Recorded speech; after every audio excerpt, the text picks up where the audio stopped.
Everyone, welcome to Raj economics and commerce classes. मैं हूं नीरज कुमार और आज मैं आप लोगों के बीच आ गया हूं मैथमेटिकल इकोनॉमिक्स का डे नंबर 6 को लेकर के। जैसा कि आपको पता है कि मैं आपके बीच एक सीरीज को लेकर के चल रहा हूं जिसमें मैथमेटिकल इकोनॉमिक्स, स्टैटिस्टिक्स, इकोनोमेट्रिक्स इन सब का वीडियो में लेकर के आ रहा हूं रेगुलर बेसिस पे। ठीक है, तो आज का ये जो वीडियो है इसमें हम लोग डिस्कस करने वाले हैं हॉकिंस साइमन कंडीशन, है ना। इनपुट आउटपुट एनालिसिस का ये टॉपिक है। क्लियर है? देखिए, ये यूजीसी नेट इकोनॉमिक्स के लिए इंपॉर्टेंट है, गेट इकोनॉमिक्स के लिए, सीयूईटी पीजी के लिए इंपॉर्टेंट है। ठीक है, तो जब हम लोग डिस्कस कर रहे हैं आज, है ना, किसके बारे में, साइमन हॉकिंस कंडीशन, तो सबसे पहले उसका एक क्वेश्चन देखते हैं। ठीक है, चलिए क्वेश्चन है, कहता है इन अ टू इंडस्ट्री केस, है ना, एक इकोनॉमी है जिसमें टू इंडस्ट्री केसेस है। ठीक है, for the Simon Hawkins viability condition which statement is correct. मतलब साइमन हॉकिंस कंडीशंस के अनुसार, है ना, कौन सा स्टेटमेंट करेक्ट है, ए बी सी या डी, कौन सा। ठीक है, तो सबसे पहले अगर मैं आपको बताऊं कि इनपुट आउटपुट एनालिसिस का जब हम लोग सॉल्यूशन करते हैं तो इसका इक्वेशन यही होता है। क्या होता है? x, जब x आउटपुट, जो इक्विलिब्रियम आउटपुट प्रोडक्ट हम लोग निकालना चाहते हैं तो क्या करते हैं, I means identity matrix minus a का इनवर्स इनटू फाइनल डिमांड, है ना, इस पे पुट करके हम लोग आंसर निकालते हैं। जहां I माइनस a जो है, अगर a हमारा n ऑर्डर का मैट्रिक्स हो, ठीक है, तो वो क्या हो जाएगा, 1 minus a11 minus a12 minus a13 dot dot dot. देखिए सिंपल सी बात है ना, आई का मतलब क्या होता है, आई का मतलब है हमारा 1 0 0 0 डॉट डॉट डॉट डॉट 0 तक जाएगा, फिर 0 1 0 0 0 डॉट डॉट डॉट 0 तक जाएगा, फिर क्या है 0 0 1 0 0 डॉट डॉट डॉट 0 तक जाएगा, है ना, फिर 0 0, अगर हम लोग लास्ट तक लेके चले जाए तो इस प्रकार से लास्ट में 1 आएगा। क्लियर है? और ए जो हमारा मैट्रिक्स है वो A11 है, A12 है, इस तरह चला जा रहा है, A21 A22, राइट, इस प्रकार से चलता चला जा रहा है। ठीक है, तो माइनस करें, क्या होगा हमारा पहला 1 minus A11 minus A12 minus A13 dot dot, ये तो चलता जाएगा। ठीक है, ये फॉर्मेशन होता है I माइनस A का, है ना।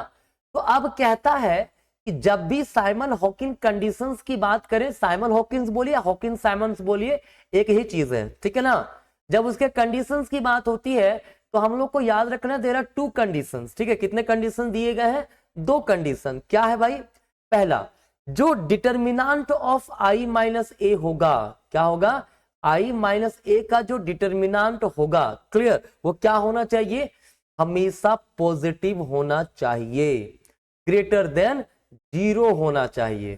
क्लियर है, पहला बात। दूसरा कंडीशन कहता है, दूसरा कंडीशन हमारे पास है कि जो डायगोनल एलिमेंट है ना, ये क्या है, जो डायगोनल एलिमेंट हमारा है, क्लियर है, ध्यान से देखिएगा, ये जो डायगोनल एलिमेंट है वो पॉजिटिव होना चाहिए। क्या होना चाहिए, याद रखिएगा, डायगोनल एलिमेंट जो हमारा है वो क्या होना चाहिए, पॉजिटिव होना चाहिए। इसका मतलब क्या हो गया, अगर ये पॉजिटिव कब आएगा, जब 1 से छोटा होगा A11 A22, मतलब A11 A22 A33, है ना, डॉट डॉट ANN, है ना, शुड बी क्या होना चाहिए, वो होना चाहिए लेस देन 1, लेस देन 1। ठीक है, अगर एक से ज्यादा हो गया A11 A12, ठीक है, तो ऑब्वियस सी बात है ये तो निगेटिव हो जाएगा ना। तो निगेटिव डायगोनल एलिमेंट पॉजिटिव होना चाहिए और जो डिटर्मिनेंट है वो क्या होना चाहिए, greater than 1, sorry greater than 0 होना चाहिए, I माइनस ए का डिटर्मिनेंट। ठीक है, क्वेश्चन में यहां पर था टू इंडस्ट्री केस है। टू इंडस्ट्री केस कहने का मतलब है, मान लीजिए हमारे पास इंडस्ट्री है ना, इकोनॉमी में दो इंडस्ट्री है, तो A11 हो जाएगा, A12 हो जाएगा, A21 हो जाएगा, A22, ये इनपुट कोएफिशिएंट हमारा हो जाएगा। क्लियर, ये हमारा मान लीजिए A है। आई हमारा 2 ऑर्डर के केस में क्या होगा, वो हो जाएगा 1 0 0 1। क्लियर है? तो i माइनस ए क्या होगा हमारा i माइनस ए यहां पे होगा, अगर i माइनस ए का डिटर्मिनेंट हम लोग निकालें 1 0 0 1 minus a11 a12 a21 a22। ठीक है ना?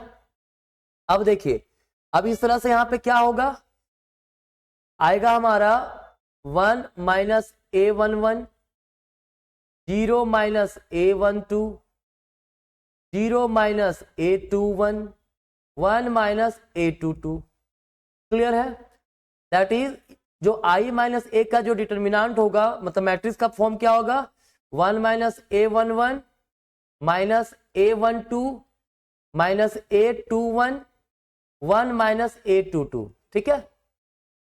तो जब इसका जब हम लोग हॉकिन साइमन कंडीशंस की बात करेंगे तो ऑब्वियसली क्या होना चाहिए, देखिए हमारे पास यहाँ तो a11 का वैल्यू है नहीं, a22 का वैल्यू है नहीं, तो हमको पता नहीं है यहाँ पे, ठीक है, कि ये हमारा क्या है, पॉजिटिव है या नहीं है। तो पहला कंडीशन भी अगर सेटिस्फाई कर जाएगा तो हम लोग इसको कह सकते हैं साइमन हॉकिन कंडीशन। क्या? तो पहला कंडीशन क्या मैंने बताया था कि i माइनस ए का जो डिटर्मिनेंट है वो पॉजिटिव होना चाहिए।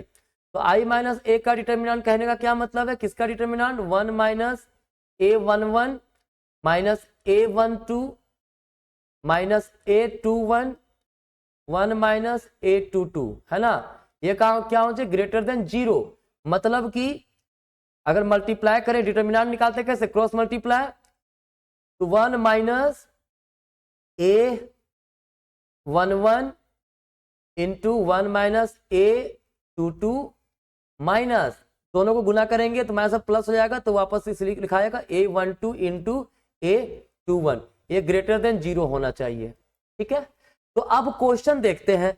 सबसे पहला, ये तो होगा नहीं, देखिए ये यहां पर ना ये मैट्रिक्स नहीं, ये डिटर्मिनेंट का फॉर्म थोड़ा लेना है। यहाँ पे मैंने मैट्रिक्स का फॉर्म दे दिया था, ठीक है, इसको आप इस तरह लिख लीजिए, ज्यादा सही रहेगा ये, है ना, ये डिटर्मिनेंट का फॉर्म, राइट। तो पहला आंसर, पहला ऑप्शन तो होगा नहीं, क्योंकि डिटर्मिनेंट क्या है ना, लेस देन 0, जबकि ग्रेटर देन 0 होना चाहिए। दूसरा कंडीशन जो है, दूसरा क्वेश्चन बिल्कुल वही आ गया ना, देखिए तो 1 माइनस a11 यही वाला फॉर्म है ना, 1 minus a11 minus a12 minus a21 और 1 माइनस a22, बिल्कुल ये सही आंसर हमारा है। दूसरा ऑप्शन चेक कर लेते हैं, ये तो हमारा होगा नहीं, क्योंकि यहाँ पे 1 जो आइडेंटिटी मैट्रिक्स को इग्नोर कर दिया गया है। लास्ट ऑप्शन जो है ये भी नहीं होगा, क्योंकि लास्ट ऑप्शन हमारा यही वाला है, ठीक है, लेकिन वहां पे ये ग्रेटर देन 0 होना चाहिए, क्या लिख दिया है, लेस देन 0 दे दिया है हमारा ऑप्शन में, तो ये भी आंसर नहीं होगा। तो आंसर जो है वो हमारा क्या होगा, option number B correct answer है। ठीक है? देखिए साइमन हॉकिन कंडीशन कहता है कि ये कंडीशन अगर सेटिस्फाई करेगा तभी आगे हम लोग सॉल्व कर सकते हैं, सॉल्यूशन आगे हमारा एक यूनिक आंसर हमारा आएगा। ठीक है? तो मुझे उम्मीद है अगर साइमन हॉकिन कंडीशंस में अगर कोई सवाल पूछेगा, बस आपको 2 चीज याद रखिए, ठीक है, कि जो i माइनस ए का डिटर्मिनेंट है वो ग्रेटर देन 0 होना चाहिए, मतलब पॉजिटिव होना चाहिए, और डायगोनल एलिमेंट भी जो है वो पॉजिटिव होना चाहिए। ठीक है ना? यही है हमारा साइमन हॉकिन कंडीशन बोलो या फिर हॉकिंस साइमन कंडीशन बोलिए, दैट्स इट। ठीक है? कोई दिक्कत नहीं है। चलिए, मुझे उम्मीद है यहां तक आपको समझ में आ गया होगा। मिलेंगे नेक्स्ट वीडियो में, तब तक के लिए आप सभी को धन्यवाद।